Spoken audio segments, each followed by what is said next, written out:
歲，誰無唏噓？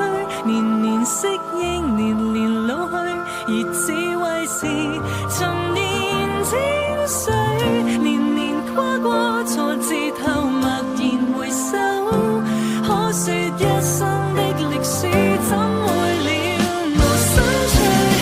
如帶着殘餘顧慮，殘餘不滿，殘餘空虛，時而走近，時而遠去，還看最後荒廢或作計，決定我成敗得失心空虛，然後磨難結晶，將化做飛。